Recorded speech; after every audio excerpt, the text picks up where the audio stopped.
Beacon Heights students, I'm Mrs. Dale and this is lesson number 4. Do you remember back on lesson number 1 we sang the music alphabet only to the letter G, because in the music the names of the notes only go to the letter G. Let's try singing Twinkle Twinkle Little Star or the music alphabet, they're the same tune, and sing with me. A, B, C, D, E, F, G, A, B, C, D, E, F, G, A, B, C, D, E, F, G, A, B, C, D, E, F, G, A, B, C, D, E, F, G, A, B, C, D, E, F, G. Very good. Remember, you can do that anytime. Even when you're driving in a car, you can sing the names of the notes. So today we're going to talk about Johannes Brahms. 6 years after the death of Beethoven, Johannes Brahms was born in Hamburg, Germany. His father, Jacob, was an innkeeper and played the double bass at the Hamburg Opera. When Brahms was 6 years old, he created his own method of writing music in order to get the melodies he created on paper. At the age of 7, he began studying piano with Otto Cassel. At the age of 10, Brahms gave his first public concert.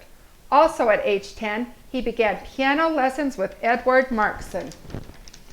Brahms's family was very poor, so to help earn money, he gave music lessons and played the piano in taverns and local dance halls while in his early teenage years. In 1850, when Brahms was 20 years old, a spirited Hungarian violinist named Eduard Reményi invited him to be his piano accompanist on a concert tour throughout Germany. Brahms had the opportunity to meet other outstanding musicians, such as German violinist Joseph Joachim. It was Joseph Joachim that introduced Robert and Clara Schumann to Brahms. The Schumanns had a deep friendship with Brahms that lasted throughout his life. Robert Schumann described Brahms in an influential article as a genius at composition and the great composer of the future. Clara Schumann, his wife, was a brilliant and well-known pianist, and she introduced Brahms' music at her concerts during her tours of all the European cities. Brahms' fame soon began to spread. As his fame grew, Brahms composed more and more with only some occasional teaching and performing. In 1865, when Brahms was 32 years old, his mother died. During this year, he worked on a requiem. And a requiem is a piece honoring those people that have passed away. It's a very big work and takes lots of time to construct. Brahms' Requiem was finished in 1866, but it was not performed until 3 years later. Brahms was 40 years old when he completed his first symphony, the number 1 in C minor, which was to become a very favorite and a universal favorite throughout the world. His symphony in D major glows with the charm of the Vienna countryside. 2 more symphonies were completed by Johannes Brahms. Brahms wrote a very beautiful song for his friend Bertha Faber to commemorate the birth of her second son. This song is often found in mobiles hanging above baby cribs. It's found playing in music boxes, and it's often found playing in children's toys. Can you guess what song this could possibly be? Think about it for a minute. I know some of you have the right answer. Very good. It is Brahms' Lullaby, and it is one of the composer's most famous songs. Let's take a listen for a minute to Brahms' Lullaby.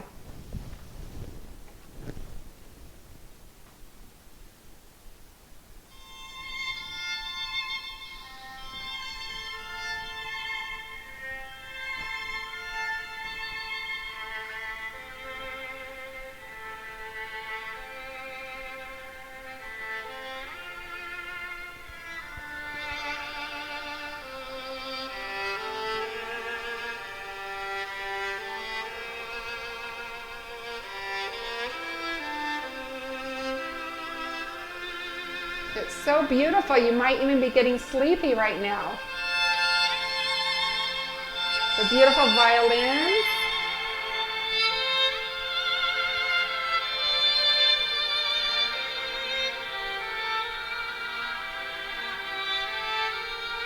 Some of the words say lullaby and good night.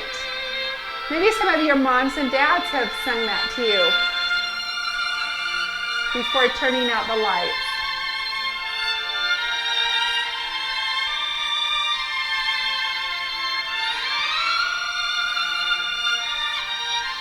Notice how you feel. It's very peaceful. Maybe listening to this will create less stress.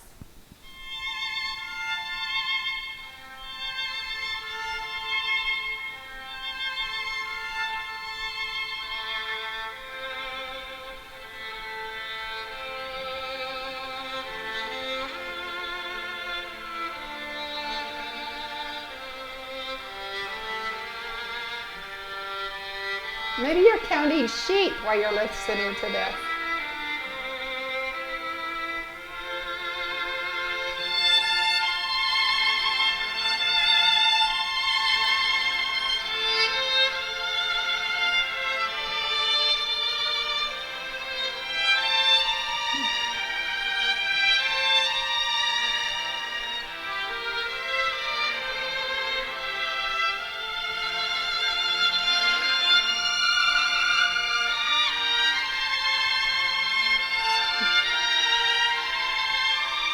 I feel calm. I hope you do.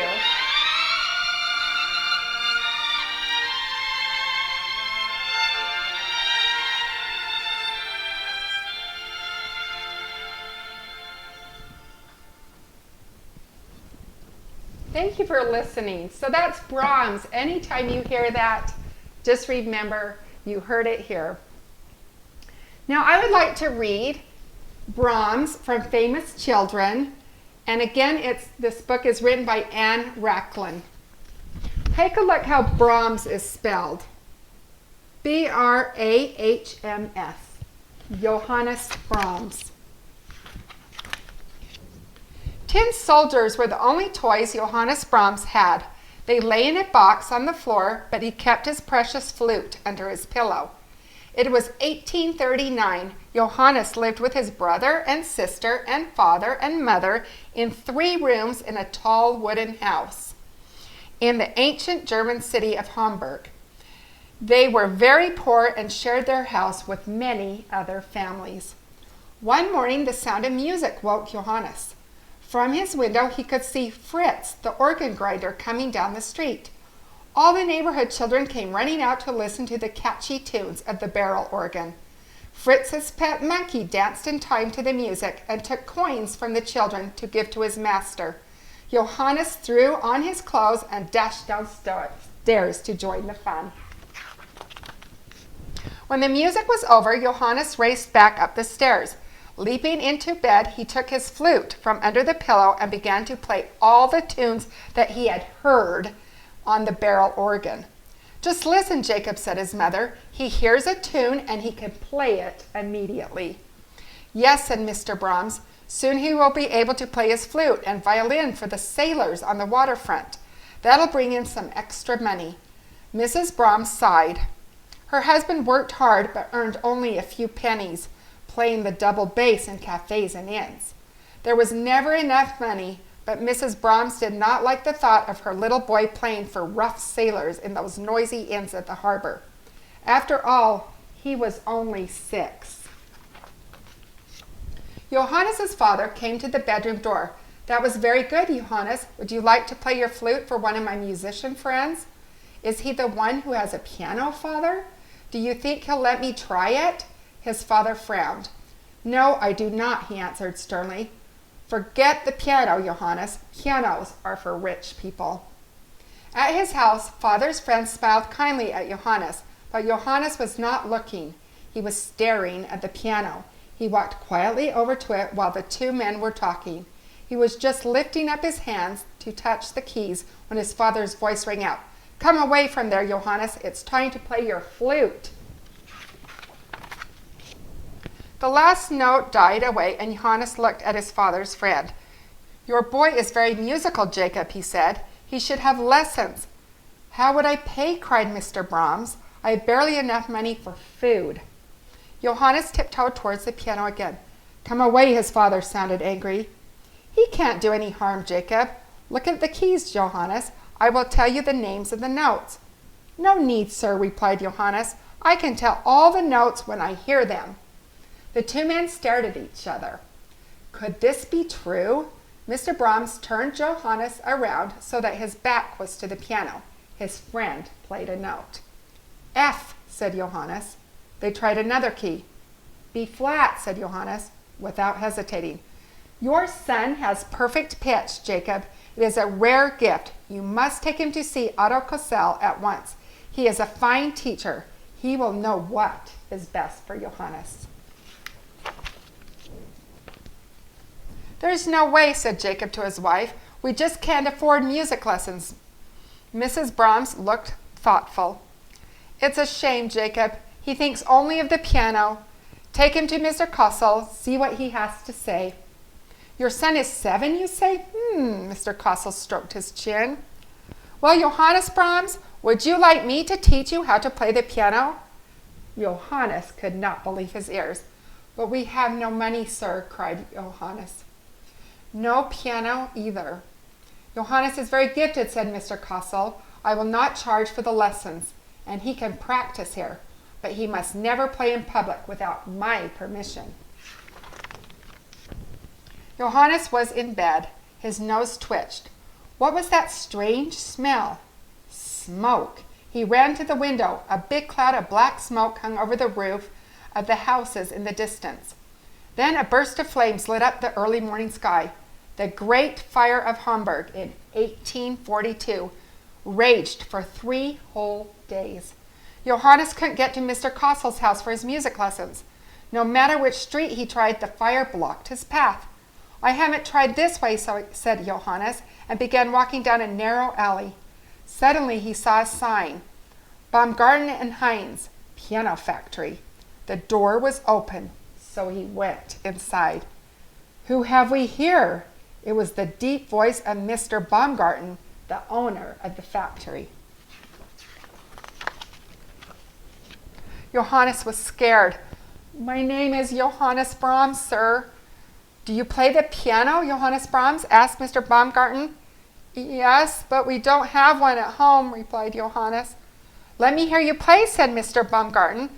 Johannes began to play. All the craftsmen put down their tools and listened. When Johannes finished playing, everyone applauded. "From now on, you can practice here," said Mr. Baumgarten. At school, Johannes was exhausted. Again, last night his father had taken him to play in a noisy bar at the waterfront. His father had begged Mr. Kossel for permission because they really needed the money. As soon as school was over, Johannes hurried to the factory to practice. Soon he was to play in a competition. The winner would travel to America to give concerts. Johannes was determined to win. Then they would never have to worry about money again. Mrs. Brahms was worried. Where was Johannes? He should be home by now. She heard a noise in the street below. A large wagon was standing in the middle of the road, and a crowd was gathered around it. Mrs. Brahms went down the stairs. There she saw her husband carrying Johannes in his arms. For weeks, Johannes lay in bed. His legs hurt where the heavy wagon wheels had run over him. But the tears in his eyes were not from the pain. He wasn't strong enough to play the piano. Could he win the competition without practicing? Johannes won, Mr. Kossel. Jacob Brahms was so excited. "We're going to America." "America?" Mr. Kossel was angry. "The boy is not ready. He is only 10 years old. My own teacher, Edward Markson, is in town. If he will teach Johannes, will you give up this crazy idea?" Mr. Kossel hurried to Professor Markson's studio and explained about Johannes. "My only hope is that you will agree to teach him." "Bring him to me," said Professor Markson. "Such a small boy," he said when he saw Johannes. "Can you play this for me?" Eagerly, Johannes sat down at the piano and began to play. First lesson tomorrow at 2 o'clock, announced Professor Markson without hesitation. May I bring you some of my own music? Asked Johannes. Of course. Bring it along. I will help you to compose. Johannes Brahms went to bed early that night. Tomorrow he would show his music to Professor Markson. Tomorrow he would start to become a composer. As an old man, Johannes Brahms burned a lot of his music on a huge bonfire. He wanted to make sure that all the music left behind after he died would be perfect for everyone to hear. Brahms left 4 symphonies, 2 piano concertos, a violin concerto, a double bass concerto for violin and cello, and many beautiful songs. Brahms loved gypsy music and composed exciting Hungarian dances. Today, children still fall asleep to the beautiful sound of that Brahms lullaby that we just heard. Now, for a minute, we are going to go outside and do some moving because I'm sure you need some exercise. So come with me now as we move outside. As you can see, I've moved outside. You don't have to move outside, just stand up wherever you are. We're just going to move a little bit, and I want to teach you something though before we start moving. In conducting, there's a 3-4 pattern which goes down, out, up. And you can tell I've grabbed a pencil. If you want to grab a pencil or a crayon, whatever you've got handy, or you can just use your hand. So let's just try that for a minute. This is what a conductor would do. Down, away from your body, and swing your arm up. 1, 2, 3. Say that with me. 1, 2, 3. And 1 is the strong beat. 1, 2, 3. 1, 2, 3. Very good. I'm going to put on some music by Brahms. It's called the Brahms Waltz in A flat. And try conducting this with me. Down, out, up. Down, out, up. Down, out, up. Very good. Down, out, up. Down, out, up. Yeah, your arm might even get tired, but that's what conductors do. Down, out, up. Down, out, up. Down, out, up. Down, out, up. Down, out, up. Sometimes it speeds up and sometimes it slows down. It's getting faster. 1, 2, 3. It's slowing back. Down, out, up. Down, out, up.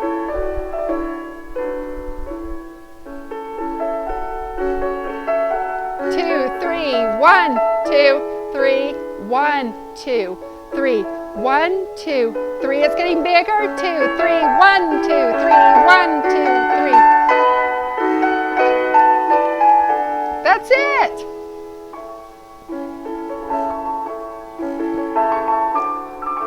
Just enjoy it. Yes, pretend like you're doing a whole group of people. Very nice. And it's fading away.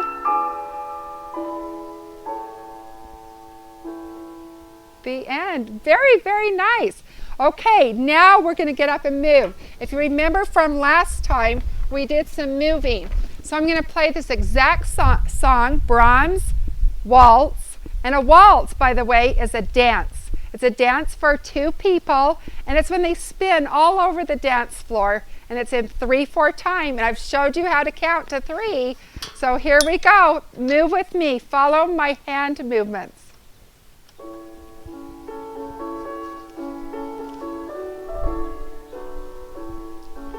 Other side. Back to your right hand. Kind of like you're washing windows.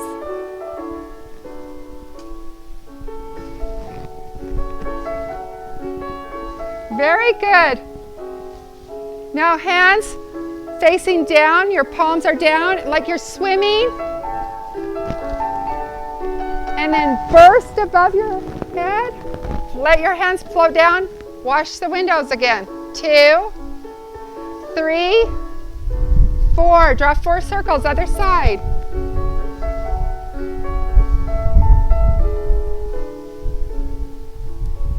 Then you're swimming. It's getting bigger.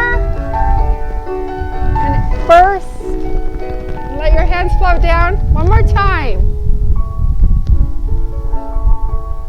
That's it. You got it. Beautiful. Fill your space. Reach.